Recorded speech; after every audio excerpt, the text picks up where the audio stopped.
Hello aspirants. आज UP special series का sixth lecture है, मीन्स छठा आज क्लास है। चलो स्टार्ट करते हैं। आज पढ़ेंगे हम लोग forest and wild life sanctuary के बारे में, यूपी में कहाँ कहाँ पर है। तो बच्चों देखते हैं इसमें क्या क्या दिया हुआ है। तो उत्तर जो आपका फॉरेस्ट रिपोर्ट होता है, Indian state of forest report, ये हर 2 साल में आता है। कितने बच्चों पूछा, बहुत कई बार पूछा गया है कि कितनी बार आता है, हर 2 साल बाद आता है।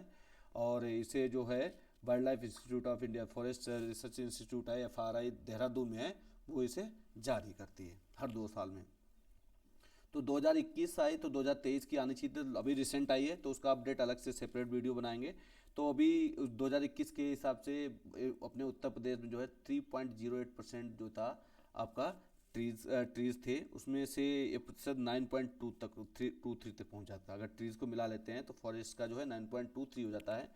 और सरकार जो उत्तर प्रदेश की सरकार है उसे 2030 तक के लिए 15% फॉरेस्ट पहुंचाने का लक्ष्य रखा है। कितना? 15%। राइट बच्चों। अब हम देखते हैं नेशनल लेवल। उत्तर प्रदेश की प्रथम वन नीति जो बनी थी 1952 बनी थी। कब बनी थी? 1952 बनी। 1952 में पहली वन नीति बनी थी और दूसरी बनी थी 1988 में। याद रखना, पहली वन नीति 1952, दूसरी कब बनी बच्चों? 1988 में। जब उसके 1988 में आपके राज्य की भी बनी थी, उसी समय देश में भी 1988 में वन नीति बनी थी। उसके हिसाब से अपने कंट्री ने, जो देश है इंडिया ने, क्या टारगेट रखा था? 1/3 जो पार्ट है अपना कंट्री का एरिया का, उस पर जो है फॉरेस्ट होने चाहिए। मीन्स 33.33% जो आपका लैंड है उस पर फॉरेस्ट होने चाहिए। तो लेकिन 1998 में जो है राष्ट्रीय वन नीति लागू की गई थी। बना 1988 में और लागू कब की गई? 1998 में। इसी परिप्रेक्ष्य में उत्तर प्रदेश में भी उत्तर प्रदेश वन नीति 1998 लागू की गई है ना। कौन सी? 1998। उत्तर प्रदेश वन नीति 1998 के स्थान पर प्रदेश में राज्य वन नीति 2017 लागू कर दी गई है। अब जो फ्रेश जो फॉरेस्ट पॉलिसी है 2017 जो है स्टार्ट कर दी गई। तो लेटेस्ट उत्तर प्रदेश 1952, 1988, 1998, अब 2017। राज्य सरकार द्वारा भारतीय वन उत्तर प्रदेश संशोधन अधिनियम 2000 अप्रैल 2001 में लागू हुआ। 2000 में हुआ था संशोधन, भारतीय वन का उत्तर प्रदेश संशोधन किया गया और 2001 में उसे लागू किया। किसी राज्य में वनों का क्षेत्रफल क्या होता है? इसे बोला किसी राज्य में वनों का क्षेत्रफल वन क्षेत्र एवं वनावरण फॉरेस्ट कवर के आधार पर व्यक्त किया जाता है। कि फॉरेस्ट एरिया, फॉरेस्ट कवर क्या है? वन के क्षेत्रफल के हिसाब से जो है उसे डिजाइन किया, वो किया जाता है। वन भूमि के रूप में अभिलेखित भू क्षेत्र को वन क्षेत्र के रूप में निरूपित किया जाए, चाहे उसमें वन हो या ना हो। ये चीज़ बताए। वनावरण से आशय उपग्रहों द्वारा चित्रित वनावरण, जो आपका जो फॉरेस्ट कवर है जो आपका सैटेलाइट से लिया था उस पर डिपेंड करता है। तो उत्तर प्रदेश की वन निगम की स्थापना, उत्तर प्रदेश वन निगम बनाया गया है ना, डिपार्टमेंट, 25 नवंबर 1974 में स्थापना की गई थी उत्तर प्रदेश वन निगम की। तो 2021 की रिपोर्ट है, इसमें पढ़ लेते हैं। बहुत ज़्यादा चेंजेस नहीं आते क्योंकि अभी नई रिपोर्ट आ गई 2023 की, तो उसको भी अलग से उत्तर प्रदेश के उस पर पढ़ाएंगे। लेकिन उत्तर जो आपकी 2021 वाली रिपोर्ट है, इसमें Indian state of forest report जो कि हर 2 साल में जारी होती है, अभी 2023 की आ चुकी है। तो उत्तर प्रदेश में कुल रिकॉर्डेड वन उस समय कितने थे? 17,384 वर्ग किलोमीटर। राइट। तो ये आपके उत्तर प्रदेश के वन बनावट दिया था, जो कि इसके कुल भौगोलिक क्षेत्र का कितना था? 7.22%। कितना था? 7.22%। अब यहाँ पे टोटल जो वन जो रिकॉर्डेड फॉरेस्ट हैं वो 11,560 थे, जिसमें संरक्षित प्रोटेक्टेड एरिया 296 और जो अनक्लासिफाइड थे 5558। उत्तर प्रदेश में कुल जो आपका वनावरण था, मतलब फॉरेस्ट कवर था, कितना था? 14,817 वर्ग किलोमीटर, और जो कि उत्तर प्रदेश के कुल भौगोलिक क्षेत्र का 6.15 है। अब आप बाबा सोचोगे यहाँ पे 7.22 है, यहाँ पे 6.15 है, अलग अलग क्यों है? अलग अलग बच्चों इसलिए है क्योंकि उत्तर प्रदेश में ये रिकॉर्डेड है। क्या है? रिकॉर्डेड वन है। और ये आपका क्या है बच्चों? ये कुल जो भौगोलिक क्षेत्र जो कुल वनावरण है उसका है। रिकॉर्डेड फॉरेस्ट अलग होता है और अब वनावरण अलग होता है, याद रखना बच्चों। क्योंकि आपको उसमें फिर अब प्रोटेक्टेड और जो रिजर्व्ड है सारे उसमें काउंट कर लिए जाते हैं। 2626.1 किलोमीटर अति सघन है। कितने? अति सघन। फिर उसके बाद में मध्य सघन है। अब बच्चों अति सघन मध्य सघन क्या होता है, इसको आपको बता देता हूँ कि जो फॉरेस्ट कैनोपी जो है 70% से ज़्यादा होगी, 70% से जिसकी कैनोपी ज़्यादा होगी वो क्या होगा? डेंस फॉरेस्ट में आ जाता है, अति सघन में हो जाएगा। जो आपके मीडियम वाले हैं, जो मध्य सघन जिसे बोलते हैं मध्यम सघन, इसमें 40% से लेके 30% का 40% टू आपका जो है 10% टू 40%, इसे बोलते हैं मध्यम सघन। और खुले सघन क्या हो गए 10 से 30, 10% से 30%, ये होते हैं खुले। और जो आपके लास्ट होते जो मनोमनी का वो 10% से नीचे होते कैनोपी। एक कैनोपी की उस पर बच्चों याद रखना, अति सघन बल 70% से ज़्यादा कैनोपी होनी चाहिए, मीडियम के लिए 40% से 10% के बीच में कैनोपी होनी चाहिए, और जो आपके खुले बन है वो 10% से जो है आपके 10% से ऊपर जो होनी चाहिए, 10 से 40 के बीच में होना चाहिए। ये क्या है 70 है, तो ये 40 से 70 के बीच में होना चाहिए, 40 से 70 के बीच में। और ये आपका क्या आ जाएगा, तो 10 से 40 के बीच में, इतना जो है आपका खुले बने। याद रखना कि आप फिर से मैं लिख देता हूँ, ग्रेटर देन 70% आपका, फिर रहेगा 70 टू 40%, इसके बीच में जो रहेंगे वो मीडियम रहेंगे। फिर रहेगा 10 टू 40, ये रहेंगे ओपन वाले, ये ओपन है, ये मीडियम है, ये डेंस है। एक आपका कैनोपी की उस पे है, याद रखना। राइट बच्चों, क्योंकि ये सारी चीज़ें बहुत पूछे जाते हैं एग्जाम में, इसमें नहीं लिखा तो मैं आपको बता रहा हूँ अलग से।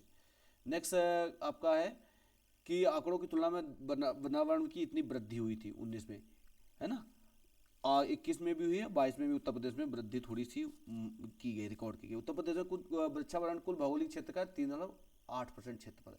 हाँ बच्चों, अब इसमें देखो एक चीज़ और देखनी है, इसमें आपको सीक्वेंस पता होना चाहिए। सबसे ज़्यादा कौन से, खुले वन, नंबर 2 पे कौन है, मीडियम, उसके बाद में ओपन।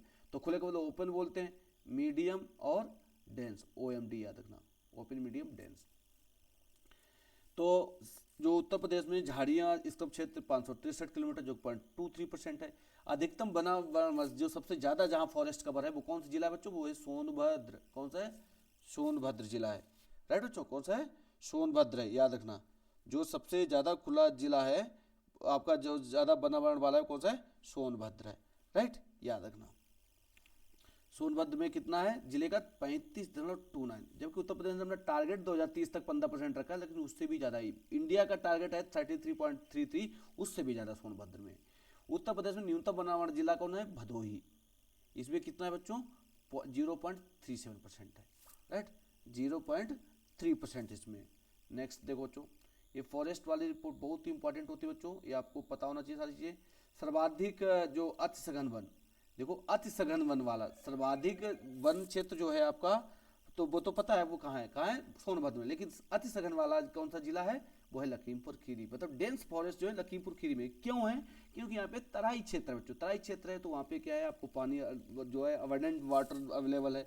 वहाँ पे जो भूमि है कैसी है, आपकी नमी वाली है। अधिकतम मध्य सघन वन वाले क्षेत्र किस, और खुला वन क्षेत्र किस जिले में है, वो सोनभद्र में। सर्वाधिक वन तराई और भावर क्षेत्रों में पाए जाते हैं, जो इससे अभी बताया था कि जो आपका नेपाल वाला बॉर्डर है यहाँ पे। उत्तर प्रदेश में वन कितने टाइप के पाए जाते हैं, आपके 3 टाइप के पाए जाते हैं।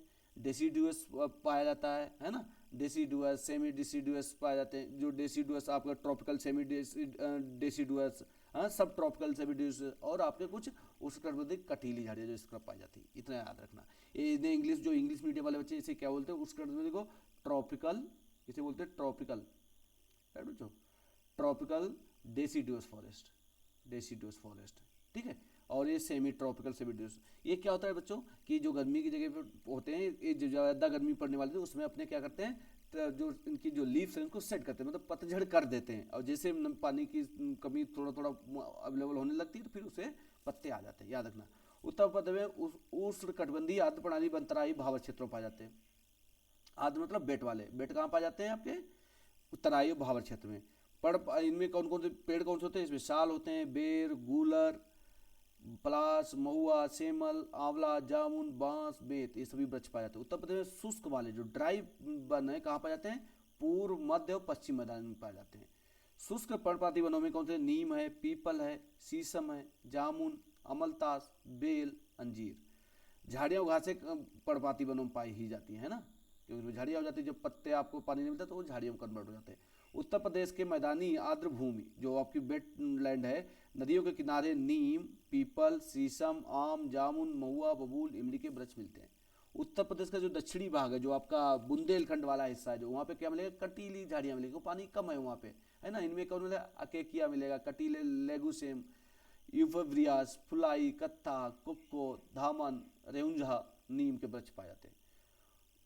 और से जो उष्ण कटीली झाड़ियों वाले वनों से क्या मिलता है, राल मिलता है और गोंद की प्राप्ति होती है, राल और गोंद यहीं से मिलता है, राइट। तो सबसे अधिकतम वन क्षेत्र वाले प्रतिशत वाले जिले कौन से होंगे, सबसे ज़्यादा कहाँ है बच्चों, सोनभद्र में, नंबर 2 पे कहाँ है, चंदौली में है, नंबर 3 पे चित्रकूट में। एक परसेंटेज वाइज है बच्चों, क्या है, परसेंटेज वाइज, है ना। उसके बाद में पीलीभीत है, तो आपको सीक्वेंस याद करने के लिए एस सी सोनभद्र चंदौली, है ना, चित्रकूट एस सी सी, फिर पी एस याद रखना, इसे याद रखना, ठीक है। क्या हो जाएगा, सोनभद्र चंदौली चित्रकूट पीलीभीत और श्रावस्ती।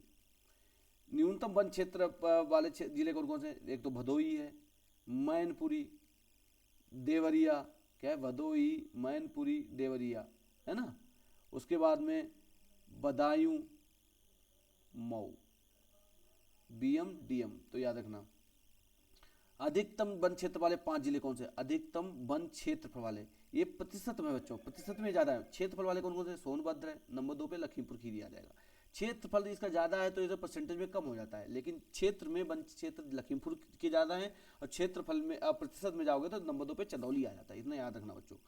और फिर मिर्ज़ापुर, इधर मिर्ज़ापुर भी नहीं कहीं पर टिकता है, पीलीभीत और चित्रकूट। पीलीभीत यहाँ पे कहाँ रहा है, 3 नंबर पे, और इधर भी पीलीभीत कहाँ रहा है, 4 नंबर पे, है ना, और चित्रकूट यहाँ पे 4 पहुंच जाता है, याद रखना। तो यहाँ पे चित्रकूट और पीलीभीत का आपस में इंटरचेंज होता है। न्यूनतम वन क्षेत्र वाले 5 जिले कौन से, जैसे बताया भदोही, मऊ, मैनपुरी, संत कबीर नगर, देवरिया, ये सारे मिनिमम वाले हैं। नेक्स्ट है वनों से लाभ क्या क्या मिलते हैं, किसे बिरोजा और तारपीन के तेल में मिलते हैं, है ना। कहाँ से मिलते हैं, चीड़ के वृक्ष से। कत्था की प्राप्ति होती है, कत्था कहाँ से मिलता है, खैर के वृक्ष से। पूछा जाता है कि कत्था कहाँ से मिलता है, ये सब चीज़ें कहाँ से मिलती हैं, एक खैर के पेड़ से मिलते हैं, है ना बच्चों। खैर और ये सारी चीज़ें आपको पता होना चाहिए, राइट। तो कत्था कहाँ से मिलता है, खैर के उससे मिलता है। बिरोजा और तारपीन कहाँ से मिलती है, चीड़ के वृक्ष मिलते हैं। बेत और बांस का उपयोग मुख्यतः कहाँ होता है, कागज उद्योग में कच्चे माल के रूप में किया जाता है। बीड़ी बनाने तो कौन सा, तेंदू के वृक्ष से बीड़ी बनाई जाती है, याद रखना, तेंदू के वृक्ष से बीड़ी का होता है। बेत और बांस कहाँ से मिलता है, कागज उद्योग के लिए होता है, बेत और बांस के लिए। रेलवे लाइन स्लीपर और इमारती लकड़ी के रूप में कौन सी होती है, साल, चीड़, देवदार, सागौन वृक्ष उपयोग हो जाता है। उत्तर प्रदेश में 1000 प्रकार के वृक्ष पाए जाते हैं, ये लगभग 1000 प्रकार के वृक्ष पाए जाते हैं जिनमें लकड़ियां प्राप्त होती हैं। गंगा मैदानी भाग में लगभग 200 प्रकार की घासें पाई जाती हैं। गंगा मैदान कितने प्रकार की, 200 घास टाइप की घासें मिलती हैं। उत्तर प्रदेश के तराई क्षेत्र में आपको क्या मिलता है, रवोल्फा सर्पेंटिला मिलता है ना, वायोला सर्पेंसेस मिलता है, सर्पेंस मिलता है, पोडोपाइलियम, और कौन सा मिलता है, हेक्सांड्रम मिलता है, और आपका एक जो है और क्या सा मिलता है, एफेफरा गराडियान मिलता है। नमक औषधीय पौधे पाए, सभी क्या है आपके मेडिसिनल प्लांट है बच्चों। उत्तर प्रदेश के बुंदेलखंड और बघेलखंड है, जो मतलब जो आपका बुंदेलखंड वाला क्षेत्र है, उसमें कौन सी घास मिलती है, ढाक पेड़ मिलते हैं, सागौन मिलता है, महुआ, सलाई, चिरौंजी, तेंदू के वृक्ष पाए जाते हैं। अब इनसे संबंधित कुछ योजनाएं चल रही हैं, उनके बारे में देखते हैं बच्चों। उत्तर प्रदेश में सामाजिक वानिकी योजना 1919 में चला, जो सोशल फॉरेस्ट्री जिसे बोलते हैं, कब शुरू हुई थी, 1979 में शुरू हुई थी। सोनभद्र के वलहत्ती ग्राम को प्रदेश का पहला ग्राम वन घोषित किया था, ग्राम वन, कौन सा, बेलहत्ती सोनभद्र का। वन श्रमिकों के कल्याण सामूहिक बीमा योजना 1989-90 में चलाई गई थी। सघन वृक्षारोपण कार्यक्रम 12 चयनित जनपदों में शुरू किया गया था, 2005-6 में हुआ था। विस्तार वृक्षारोपण विधान 48 जिलों में चलाई गई, 2007-8 में चलाई गई थी। बांस रोपण और वन सुधार 2007 से 8 में चला था, कौन कौन, ललितपुर, चित्रकूट, महोबा और मिर्जापुर सोनभद्र जिलों में हुआ था। नेक्स्ट, वृक्ष बंधु पुरस्कार योजना, ये देखो बच्चों, योजना याद होने, वृक्ष बंधु पुरस्कार योजना, वो जो बंधु पुरस्कार योजना वृक्षारोपण और जीवन को संरक्षण के लिए चलाई जा रही है। राज्य जैव विविधता, देखो राज्य जैव विविधता बोर्ड निधि है, का स्थापना कब हुआ था, 2007-8 में। का उद्देश्य जैव विविधता का संरक्षण, संसाधन का अनुकूलतम उपयोग, केंद्र सरकार द्वारा। और जो राज्य जैव विविधता बोर्ड है, इसका चेयरमैन कौन होता है बच्चों, चीफ मिनिस्टर होता है, याद रखना। और जो नेशनल की जैव विविधता बोर्ड है, उसका चेयरमैन कौन होता है, आपका प्राइम मिनिस्टर होता है, याद रखना, पूछा जाता है कई बार। तो उत्तर प्रदेश में वनों के सुधार, वनों पर निर्भर जन समुदाय के दृष्टिगत जापान इंटरनेशनल कोऑपरेटिव एजेंसी द्वारा, जो JIG का है, जापान इंटरनेशनल कोऑपरेटिव एजेंसी जी का द्वारा वित्त पोषित Uttar Pradesh participatory forest management में पॉवर्टी एलिवेशन प्रोजेक्ट 2008-9 में क्रियान्वित किया जा रहा है, तब से ये चल रहा है। जो यह परियोजना लगभग 20 जिलों में चल रही। कौन कौन से जिले हैं? तो पीलीभीत, तराई के क्षेत्र हैं और आपके बहराइच, श्रावस्ती, बलरामपुर, झांसी, ललितपुर, हमीरपुर, महोबा, चित्रकूट, प्रयागराज, मिर्जापुर, सोनभद्र, चंदौली। ईंधन एवं चारा प्रोजेक्ट है ना, ये केंद्र सरकार की राज्य भागीदारी से चलाया जा रहा है। और इंटीग्रेटेड फॉरेस्ट प्रोटेक्शन स्कीम, वनों की अग्निचोरों से सुरक्षा हेतु चलाई जा रही है। Integrated forest protection scheme. One सुरक्षा योजना, वनों के कटान, अवैध कटान और वन क्षेत्र में अतिक्रमण रोकने हेतु 27 जिलों में चलाई जा रही है। लखनऊ वृक्षारोपण परियोजना 2004 से 5 में प्रारंभ हुई, लखनऊ नगर के सुंदरीकरण के लिए। वृक्ष प्रतिपालक एवं वृक्ष मित्र योजना ग्राम सहयोग वृक्षारोपण के लिए शुरू हुई है ना। और उत्तर प्रदेश में वन जीवन प्रशिक्षण संस्थान की स्थापना वर्ष 1988 में कानपुर में हुई थी। कब हुई थी? उत्तर प्रदेश वन प्रशिक्षण संस्थान, कौन सी? वन प्रशिक्षण संस्थान की स्थापना 1988 में। पूछा जाए कि फॉरेस्ट ट्रेनिंग इंस्टीट्यूट कहाँ है, वो कहाँ है बच्चों? कानपुर में। वनों की उत्पादकता में वृद्धि करने हेतु 1970 में कानपुर में राज्य वन अनुसंधान प्रयोगशाला स्थापित की कानपुर में 1993 में। उत्तर प्रदेश में संयुक्त वन ज्वाइंट फॉरेस्ट मैनेजमेंट 1992 में लागू किया गया। 1935 में इसे राजकीय संपत्ति घोषित किया गया। वन महोत्सव का आरंभ जुलाई 1952 से शुरू हुआ है। प्रतिवर्ष प्रथम सप्ताह में इसे मनाया जाता है। इसका आंदोलन का मूलधार क्या है वन महोत्सव का बच्चों? मेन, वृक्ष का अर्थ जल है, जल का अर्थ रोटी और रोटी ही जीवन है। वृक्ष का अर्थ जल है, जल का अर्थ रोटी और रोटी ही जीवन है। वन महोत्सव का यही उत्तर प्रदेश का टैगलाइन है। वन अनुसंधानशाला देहरादून, उत्तर आपको बताया था। फॉरेस्ट रिसर्च इंस्टीट्यूट कहाँ है? देहरादून में। और यही जो है आपकी Indian state of forest report जारी करता कौन? FRI, फॉरेस्ट रिसर्च इंस्टीट्यूट कहाँ है? देहरादून, उत्तराखंड में। उत्तर प्रदेश के वन सेवा के अधिकारियों और कर्मचारियों को प्रशिक्षण कहाँ होता है? भारतीय वन महाविद्यालय देहरादून में दिया जाता है। यूकेलिप्टिस को आपको इन्वायरमेंटल टेररिस्ट बोलते हैं, क्योंकि पानी बहुत ज़्यादा नीचे सूखते हैं, इसीलिए इसे इन्वायरमेंटल टेररिस्ट बोलते हैं, आतंकवादी बोलते हैं, परिस्थितिकी का आतंकवादी बोलते हैं। उत्तर प्रदेश के तराई क्षेत्र में सवाना प्रकार की लंबी घासें पाई जाती। कौन सी? सवाना। उत्तर प्रदेश वृक्षावरण की वृद्धि के लिए 1 जुलाई 2001 से ऑपरेशन ग्रीन चलाया जा रहा है। फिर सहारनपुर, मेरठ, सहारनपुर इतने जिलों में हाईटेक नर्सरी विकसित की जा रही है। ग्रीन यूपी क्लीन यूपी अभियान शुरू किया गया, जिसमें 5 करोड़ से अधिक वृक्ष लगाने का रिकॉर्ड स्थापित किया गया। उत्तर प्रदेश सरकार द्वारा प्रदेश में 25 करोड़ 2020 में 25 करोड़ लगाए गए जल, और कुल 35 करोड़ जो है वृक्षारोपण का लक्ष्य है। कागज का प्रमुख देखो, बेत, फर्नीचर, कत्था, माचिस, प्लाईवुड, ये कहाँ है? बरेली, नजीबाबाद, ज्वालापुर। याद रखना, ज्वालापुर कहाँ है? हरिद्वार में। तो ये बेत, फर्नीचर, कत्था, माचिस और प्लाईवुड के सारे नजीबाबाद में प्लाईवुड का बहुत काम होता है। कागज का प्रमुख केंद्र कहाँ है बच्चों? सहारनपुर है। माचिस का कहाँ है बच्चों? आपका बरेली है। प्लाईवुड का कहाँ है? आपका नजीबाबाद है। बीड़ी, चीनी मिट्टी के खिलौने कहाँ मिलते हैं? मिर्जापुर, झांसी, सहारनपुर, बरेली। लकड़ी के खिलौने कहाँ मिलते हैं? सोनभद्र और वाराणसी में। याद रखना। खेल का सामान कहाँ मिलता है? मेरठ में। ये बहुत पूछा जाता है कौन कौन सी जगह कहाँ मिलती है। तो इसमें बच्चों वाइल्ड लाइफ का देखते हैं, वाइल्ड लाइफ कहाँ कहाँ पे है। तो देश में वन जीवों संरक्षण की सर्वोच्च संस्था क्या है? इंडियन वाइल्ड लाइफ बोर्ड है ना, इंडियन वाइल्ड लाइफ बोर्ड। और इसका चेयरमैन कौन होता है? प्राइम मिनिस्टर होता है। कौन होता है? प्राइम मिनिस्टर होता है। याद रखना बच्चों। भारत में वन जीव अधिनियम 1972 में पारित किया गया था। और वन प्राणी जो फॉरेस्ट और वाइल्ड लाइफ, जो आपके वन जीवन है, वाइल्ड लाइफ है, वो किसमें है? संवर्ती सूची में है। संवर्ती सूची मतलब कांग्रेस लिस्ट में 1976 में, वर्ष 1976 में 42वें संशोधन द्वारा सम्मिलित किए गए। ठीक है। उत्तर में कौन कौन से जानवर मिलते हैं? तेंदुआ मिलता है, जंगली सुअर मिलता है, हाथी मिलता है, रिक्छ मिलता है, हिरन, चीतल, सांभर, गीदड़, खरगोश, लोमड़ी और ये सारे जीव जंतु पाए जाते हैं। पर्यावरण, वन, जलवायु परिवर्तन विभाग उत्तर प्रदेश की वेबसाइट क्या है? Forest statics book 2018। कौन सी? फॉरेस्ट स्टैटिक्स बुक 2018 के अनुसार उत्तर प्रदेश में राष्ट्रीय उद्यान कितने हैं? 1 राष्ट्रीय उद्यान है। 11 वाइल्ड लाइफ सेंचुरी है। 14 क्या है आपके? वर्ल्ड सेंचुरी है। 2 टाइगर रिजर्व में, दुधवा के अलग। 2022 में रानीपुर वन जीवन विहार को भी टाइगर रिजर्व का दर्जा जो है दे दिया गया।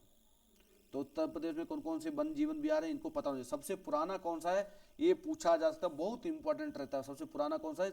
शहीद चंद्रशेखर, जिसे नवाबगंज पक्षी विहार बोलते थे, अब हो गया पक्षी वन्य जीव विहार हो गया। क्या? पक्षी वन्य जीव विहार। सबसे पुराना उत्तर प्रदेश का पक्षी विहार है कौन? चंद्रशेखर वाला। और तो इसमें सबसे यही पूछता है सबसे बड़ा कौन सा है, सबसे छोटा कौन सा है। तो इसमें देखो सबसे छोटा कौन सा है, ये वाला पटना पक्षी विहार। पक्षी विहार में पटना से भी छोटा कौन सा है, शेखा 0.40 शेखा पक्षी विहार है ना। तो ऐसे आपको कौन सा छोटा है, सबसे बड़ा कौन सा, सबसे बड़ा देखो कौन सा है, लाख बहोसी। सबसे बड़ा पक्षी विहार कौन सा है, लाख बहोसी। ये कहाँ है, कन्नौज में। सबसे बड़ा कन्नौज वाला है। और सबसे छोटा कौन सा है, शेखा झील पक्षी विहार। ये कहाँ है, अलीगढ़ में। तो देखते हैं बच्चों, समस्त पक्षी विहार कहाँ है, रायबरेली में है। आपका लाख बहोसी कहाँ है, कन्नौज में है। ओखला कहाँ है, गौतम बुद्ध नोएडा में। बखीरा कहाँ है, संत कबीर नगर में। सांडी हरदोई में है। सांडी पक्षी विहार कब बना था, 1990 में बना था। और इसकी क्षेत्रफल कितना है, 3.09। डॉक्टर भीमराव अम्बेडकर पक्षी विहार कब है, 2003 में। 2016 में शेखा वन पक्षी विहार बना है। समान पक्षी विहार कहाँ है, मैनपुरी में। मैनपुरी में सब समानता से देखते हैं, याद रखना समान। जयप्रकाश नारायण कहाँ है, बलिया में। सुराहा ताली से पहले बोलते थे पक्षी विहार। सूर सरोवर पक्षी विहार, सूर सरोवर कहाँ, आगरा इटावा में। पार्वती अर्गा कहाँ है, गोंडा में। विजय सागर कहाँ है, महोबा। पटना पक्षी विहार एटा में, याद रखना। पटना बिहार में कहाँ है, एटा में पटना पक्षी विहार। उत्तर प्रदेश के वन पक्षी विहार कहाँ, चंद्र प्रभा वन पक्षी विहार कहाँ है, चंदौली में। ये सबसे पुराना है। वाइल्ड लाइफ में चंद्र प्रभा है। और आपका वन पक्षी विहार में क्या है, चंद्रशेखर उन्नाव वाला है, याद रखना। इसमें कौन कौन जानवर मिलते हैं, चिंकारा, सांबर, भालू, तेंदुआ, विभिन्न तरह के पक्षी मिलते हैं। किशनपुर वन पक्षी विहार ये कहाँ है, ये 1972 बना था। ये लखीमपुर खीरी में, ठीक है। फिर कतरनिया घाट बहराइच में है। रानीपुर चित्रकूट में है। महावीर स्वामी ललितपुर में है। राष्ट्रीय चंबल वन विहार आगरा इटावा में। कैमूर वन पक्षी विहार मिर्जापुर सोनभद्र। हस्तिनापुर कहाँ है, मेरठ हापुड़ में। और देखो इसकी क्षेत्रफल कितना है, 2073, ये सबसे बड़ा है, याद रखना हस्तिनापुर वाला। सोहागा वरवा वन पक्षी विहार कहाँ है, महाराजगंज। सोहेलदेव या सोहेलवा वन पक्षी विहार बलरामपुर। कछुआ वन पक्षी विहार वाराणसी, ठीक है बच्चों। और सबसे छोटा इनमें कौन सा, देखो आपको क्षेत्रफल से दूर से देखने मिल जाएगा कौन सा, ये मुझे तो ये दिख रहा है, अब यही है महावीर स्वामी वन पक्षी विहार ललितपुर में है। ये सबसे छोटा पक्षी विहार, और सॉरी वाइल्ड लाइफ सेंचुरी, ये सारी वाइल्ड लाइफ सेंचुरीज हैं, ठीक है। उत्तर प्रदेश की स्टेटिक्स फॉरेस्ट जो बुक है 2018, उसके क्या बताया, दुधवा जो आपका राष्ट्रीय उद्यान है, नेशनल पार्क है कि वो है। और टाइगर रिजर्व लखीमपुर खीरी बहराइच में इसका है ना। 2 अन्य टाइगर रिजर्व है, पीलीभीत टाइगर रिजर्व है। दूसरा कौन सा है, जो पीलीभीत शाहजहाँपुर में पड़ता है। और अमनगढ़ टाइगर रिजर्व, ये कहाँ पड़ता है, जिला बिजनौर में पड़ता है अमनगढ़ टाइगर रिजर्व, ठीक है। 2022 में रानीपुर पक्षी विहार को भी टाइगर रिजर्व का दर्जा दे दिया गया। अब टाइगर रिजर्व की संख्या कितनी हो जाएगी, 4 हो जाएगी अमनगढ़ के बफर सहित। तो ये सारी चीज़ें आपको पता होनी चाहिए बच्चों। नेक्स्ट आपका दिया है, उत्तर प्रदेश में सामान्यतः पाए जाने वाले पक्षी कौन से, कौवा, कबूतर, बगुला, सारस, कठफोड़वा, मैना। उत्तर प्रदेश का राजकीय पशु क्या है, बारहसिंगा है। क्या बच्चों, उत्तर प्रदेश का राजकीय पशु क्या है, बारहसिंगा। राजकीय पक्षी क्या है, सारस है अथवा क्रॉच बोलते हैं। उत्तर प्रदेश का राजकीय चिन्ह क्या है, मछली है और तीर धनुष की आकृति है ना। अब उसके बाद में राष्ट्रीय जो जलजीव कौन सा है, उसे गंगा का डॉल्फिन है। ये उत्तर प्रदेश के मिर्जापुर सोनभद्र जिलों में की गंगा नदी में पाई जाती है। स्थानीय भाषा में इसे सूसू कहते हैं, सुइस या सूसू कहते हैं। ये प्रोजेक्ट चल रहा है 70 और 30%, 70% सेंट्रल गवर्नमेंट का और 30% राज्य का, ठीक है बच्चों। हाथी तराई या शिवालिक क्षेत्र के गिरपदों में पाया जाता है। और 2020 में जो आकलन हुआ था उसमें 352 हाथी थे उत्तर प्रदेश में। प्रोजेक्ट एलिफेंट जो है उसके तहत उत्तर प्रदेश एलिफेंट रिजर्व की स्थापना 2009 में की गई थी। इसके अंतर्गत कुल 744 वर्ग किलोमीटर का क्षेत्र है। चिंकारा बिंद जंगलों में पाया जाता है, जो आपका बुंदेलखंड वाला एरिया है। प्रथम तेंदुआ जनगणना, तेंदुआ की संख्या कितनी है, 194। उत्तर प्रदेश में शेर और गैंडा पशु लुप्त होते जा रहे हैं। ये देखो बड़ा इंपॉर्टेंट फैक्ट, कौन से, शेर और गैंडा दोनों विलुप्त हो रहे हैं। गैंडा तराई क्षेत्र में पाया जाता है। कुकरैल वन्यजीवन लखनऊ के समीप है। कुकरैल वन्यजीवन में 1984-85 में लुप्त प्रजातियों हेतु प्रजनन केंद्र स्थापित किया जा गया है, ठीक है। भूरा रिक्ष और कस्तूरी हिरन हिमालय क्षेत्र के समीप पाया जाता है। तो ये बड़े इंपॉर्टेंट आपके फैक्ट्स हैं। प्रदेश का सबसे पुराना जनपद कौन सा है, चंद्रप्रभा, आपको बताया था वहीं से देख के। एकमात्र राष्ट्रीय उद्यान कौन सा है, दुधवा नेशनल पार्क, लखीमपुर खीरी में है ना। क्षेत्रफल किसका है, 490 है। 1968 में इसे वन जीवन जो वाइल्ड लाइफ सेंचुरी से इसे राष्ट्रीय उद्यान का दर्जा दिया गया था 1977 में। दुधवा राष्ट्रीय पार्क को 1987-88 में इसे बाघ परियोजना प्रोजेक्ट टाइगर का भी दिया। पहले क्या बना, वाइल्ड लाइफ सेंचुरी थी, फिर नेशनल पार्क बना, फिर उससे टाइगर रिजर्व उसमें बना दिया, है ना।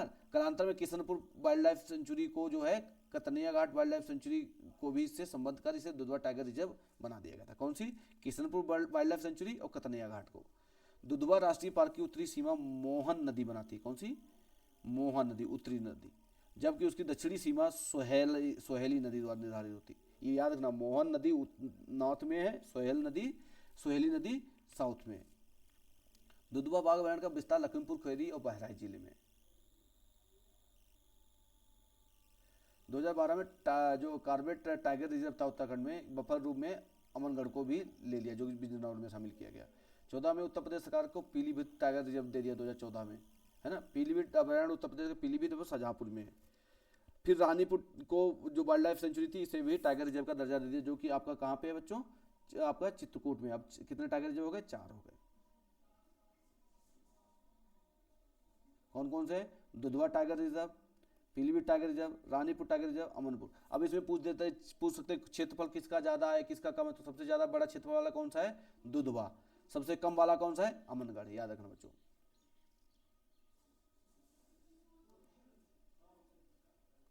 उत्तर प्रदेश के पूर्वी चिड़ियाघर की देखभाल कौन करता है? सेंट्रल जू अथॉरिटी करती है। उत्तर प्रदेश में 3 मान्यता प्राप्त बृहद श्रेणी की चिड़ियाघर है। कहाँ कहाँ? एक तो नवाबपुर है, नवाब वाजिद अली शाह जो जूलॉजिकल गार्डन लखनऊ में है, कानपुर प्राणी उद्यान, फिर शहीद अशफाकुल्ला खां प्राणी उद्यान गोरखपुर। उत्तर प्रदेश में 5 मान्यता प्राप्त लघु श्रेणी की चिड़ियाघर है। कौन कौन से? शेर प्रजनन के मल्टीपर्पज कहाँ? इटावा में है, नवाबगंज हिरण उद्यान उन्नाव में है, सारनाथ हिरण उद्यान वाराणसी, वन प्रबंधन कहाँ है? आपका बरेली में।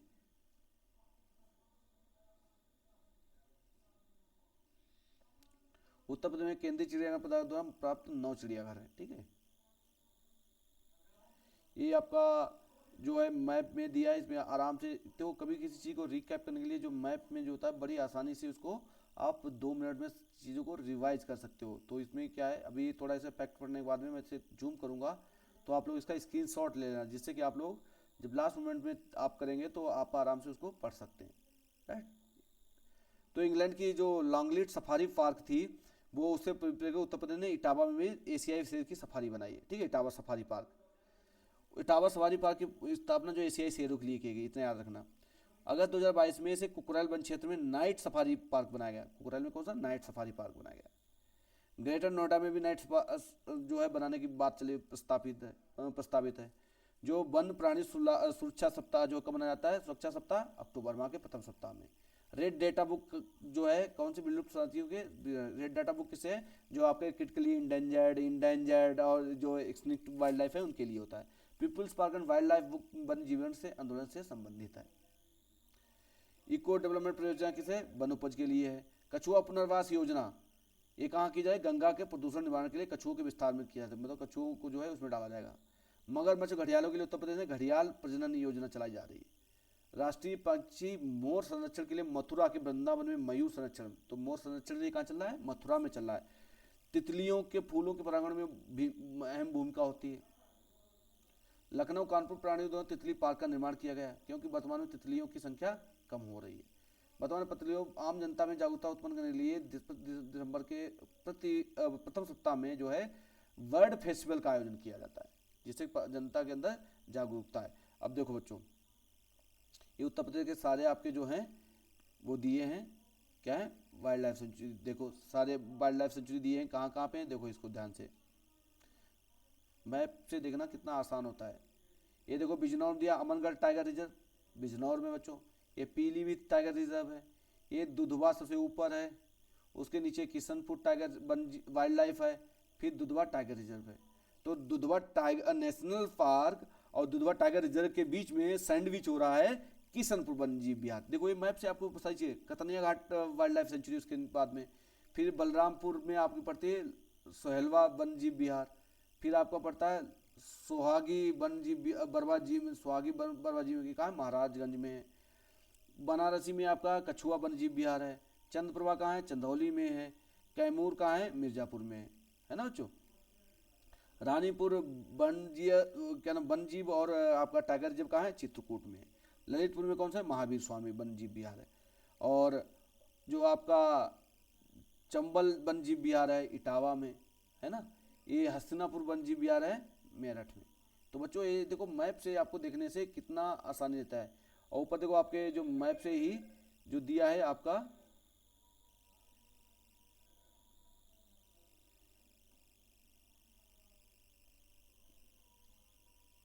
देखो बच्चों,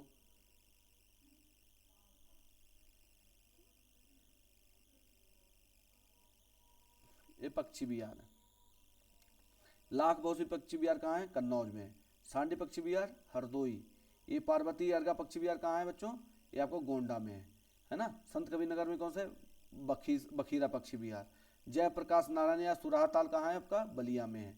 और आपका प्रतापगढ़ में कौन सा बच्चों? देखो भीमराव अम्बेडकर पक्षी विहार। समसपुर में कौन सा है? रायबरेली है। महोबा में कौन सा है? विजय सागर पक्षी विहार। और ये देखो आपका उन्नाव में कौन है? चंद्रशेखर, जो कि सबसे पुराना उत्तर प्रदेश का है। और उसके बाद में मैनपुर में कौन सा है? समान पक्षी विहार। सूर सरोवर कहाँ है बच्चों आपका? ये है सूर सरोवर आपका आगरा में, है ना। उसके बाद में एटा में कौन सा है? पटना पक्षी विहार। फिर शेखा झील कहाँ है? अलीगढ़ में। ओखला कहाँ है? नोएडा में। तो ये आपके उत्तर प्रदेश के पक्षी विहार हैं बच्चों। तो आज के लिए तो सबसे बड़ा पक्षी विहार कौन सा है? लाख बहुसी पक्षी विहार जो कन्नौज का सबसे बड़ा है क्षेत्रफल में। और सबसे छोटा कौन सा बच्चों? आपका शेखा झील है अलीगढ़ का सबसे छोटा है। और उन्नाव का सबसे बड़ा पक्षी विहार है। सबसे पुराना आपका चंद्रशेखर पक्षी विहार। तो ये बच्चों आपको ऐसे ही इंटीग्रेटेड पढ़ाई करनी है, सारी आपको डिटेल्स में पढ़ना है, तभी जाके आपको करें। क्योंकि एग्जामिनर बहुत स्मार्ट होता जा रहा है और एग्जामिनर जो है क्वेश्चंस को आपको स्टेटमेंट में लेके आ रहा है। अगर आपको पूरा नॉलेज नहीं है तो क्वेश्चंस को हल करना बहुत मुश्किल हो रहा है। तो बच्चों इसी हिसाब से आप लोग सभी लोग पढ़ते रहिए। जो आपके मेंस के जो अभी मेंस लग रहे हैं यूपीपीसीएस का, बच्चों ये मैप बनाना जरूर सीखना कि यूपी का मैप कैसे बनाता है। कि एग्जाम में मैप बना के आप शो करते हैं तो एग्जामिनर को पढ़ना नहीं पड़ता, उसे पता चल जाता है बच्चे को सब पता है, और उसी में जो है आपको सारी चीज़ें देख के वो आगे बढ़ जाता है। तो बच्चों आपको मैप बनाना, मैप रीडिंग, मैप ड्राफ्टिंग, ये सारी चीज़ें आनी चाहिए। तो बच्चे आज के लिए इतना ही। और जो बच्चे नीडी पीपल्स हैं उनको आप शेयर करिए, उनको बताइए ताकि वो लोग भी इससे लाभ ले सकें। ओके बच्चों, फिर मिलते हैं नेक्स्ट वीडियो के साथ में।